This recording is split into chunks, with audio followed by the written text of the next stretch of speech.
Well, welcome back everyone. Today is Sunday and you are back for another video on the Father&Sons core YouTube channel. Sorry that I haven't been uploading. I have been very ill recently, coughing quite bad and whatnot. But before we get into the video, please leave a like on this video, subscribe if you are new, and please turn post notifications on so you don't miss any videos from this channel. And another thing, I'm going to keep the rambling to a short. A big thank you to all the people that supported the last video that went out, and big thumbs up and a big thanks to the person who left that comment about our achiever. Yes, he is an amazing fish, but it's no longer in this pond, and I'll get more of that later. But yeah, big thank you to all of you.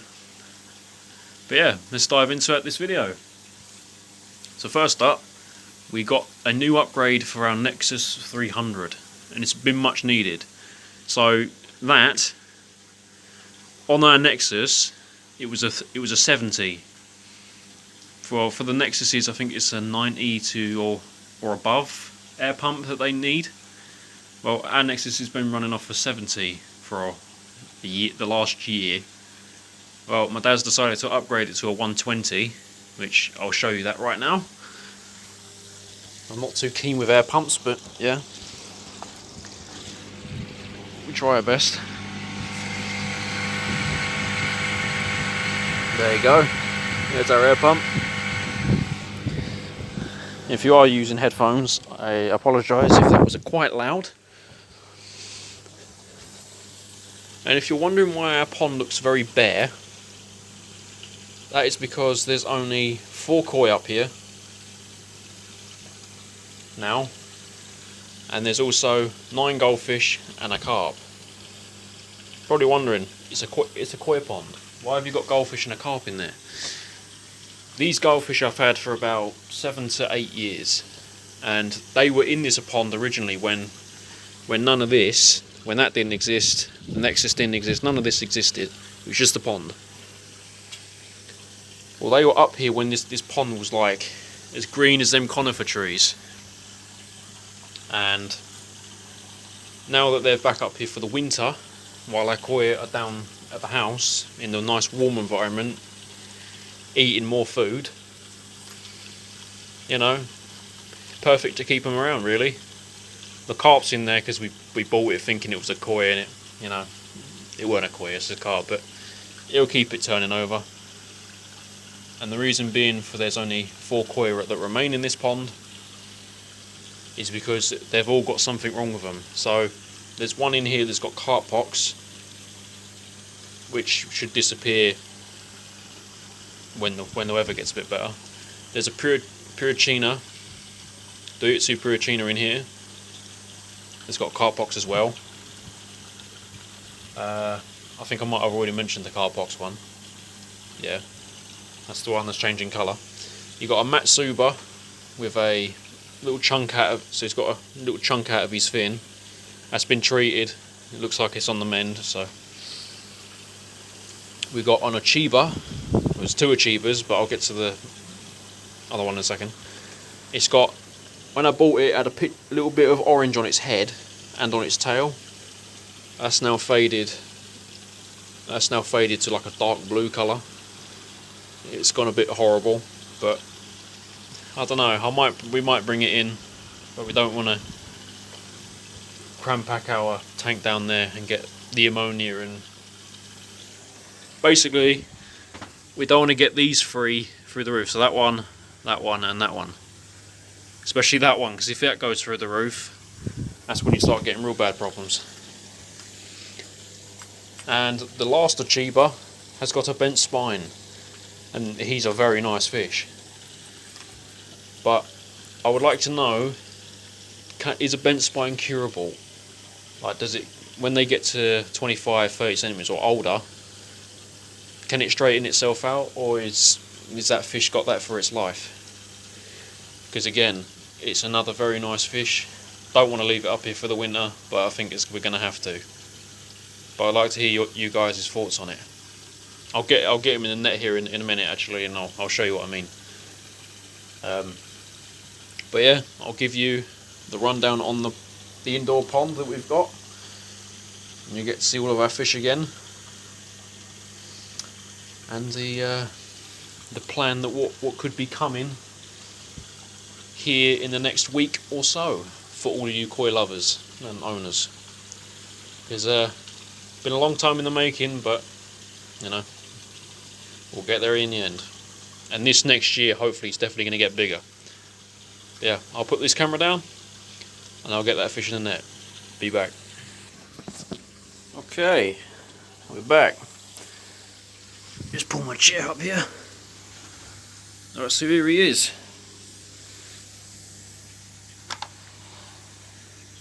This is our other achiever. It's got a bit of glare there of the sun. It's not too great. Let me try and move.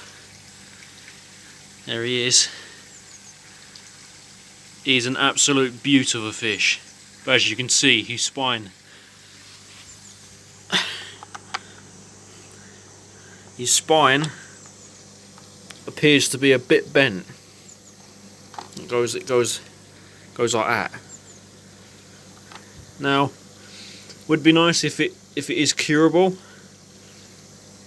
It would be nice to know if it is curable at least, because it is a shame to leave out here. Look, he's one of the friendliest ones too.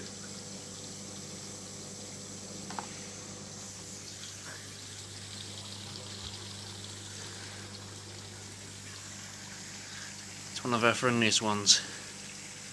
Look at him, look.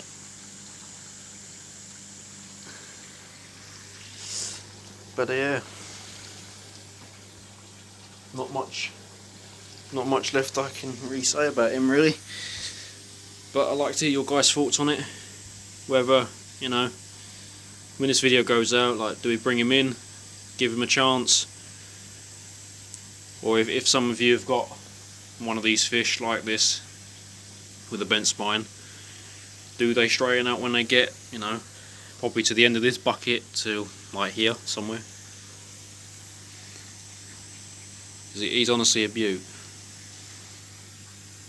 Oh, bud.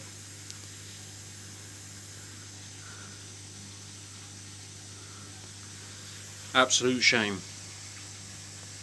But it's not stopping him swimming or anything, but yeah. Let me know. But yeah, I'll put this guy back and then yeah, I'll pick him up. Okay, picking this video up where we left off. Achiever number 2, and there's actually nothing wrong with this one.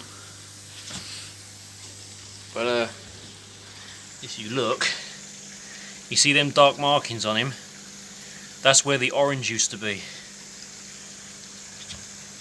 That's where the orange used to be on him. You know, he's still a nice fish.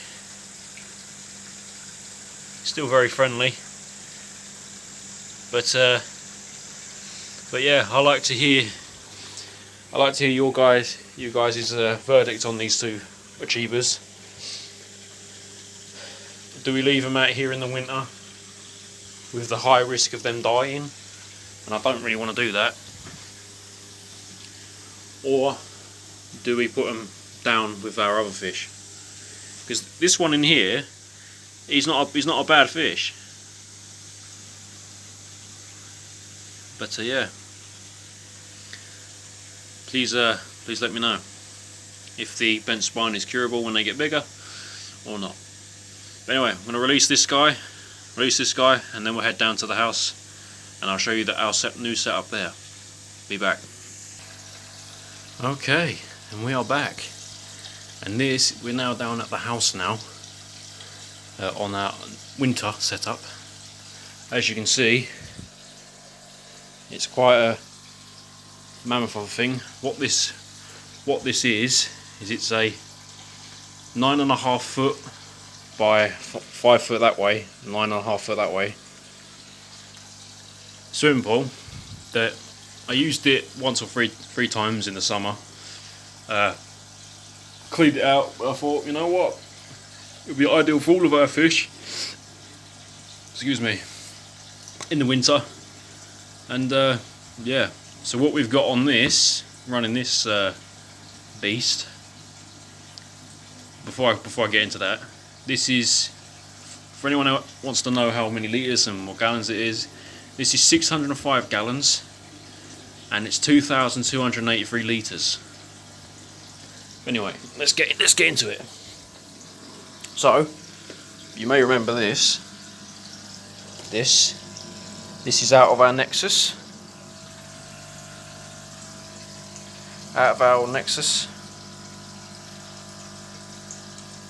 Which is great. No, it's bubbling this quite pretty good. I'll turn the bubbles off in a second and I'll show you our fish. First off, how the hell am I going to get over here? Like that, I suppose. But yeah, this is what we're running filtration wise. And this is I believe it's a canister filter. 15,000. This is 15,000 litres maximum, and that little pump there is 1,800 litres. I'm not gonna lie, the pump's a pile of crap. I hate it.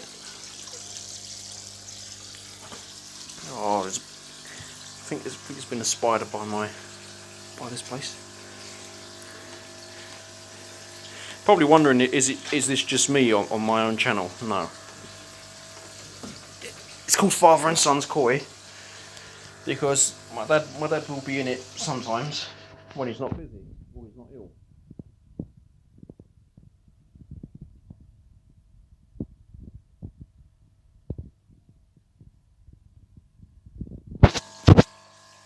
You'll hear the air pump humming for a little while.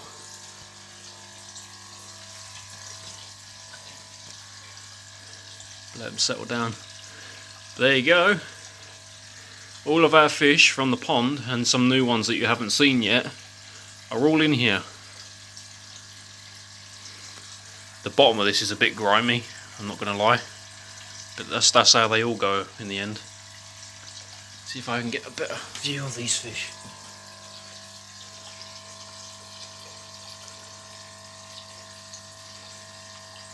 Wait for the camera to focus. There they all are in a little huddle. Walk down this side without disturbing them. There they are.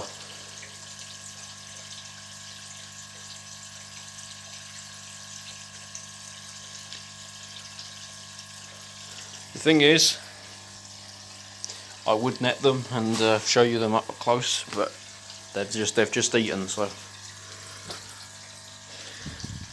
but yeah, this is our winter setup, and if we get any more fish, they'll go in here, I think.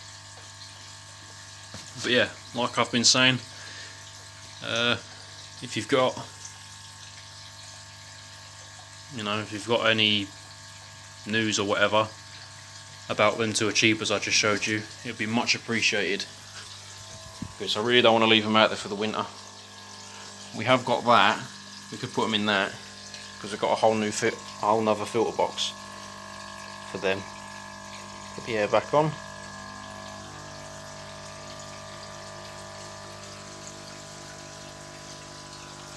Like so.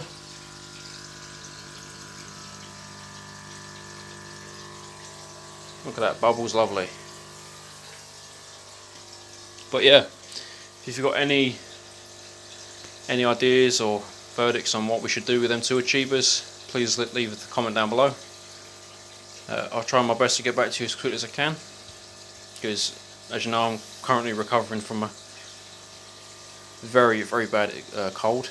No, it was not COVID. I tested negative for COVID. But yeah, we have got that. Underneath my swimming pool cover there is another filter and a pump. So yeah,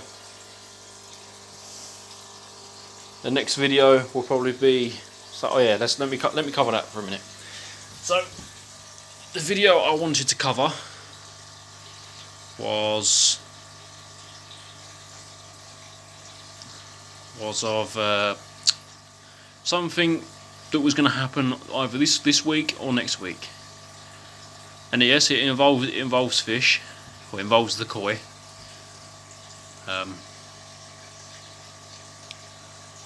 But now, looking at it, I don't know if it's actually going to happen.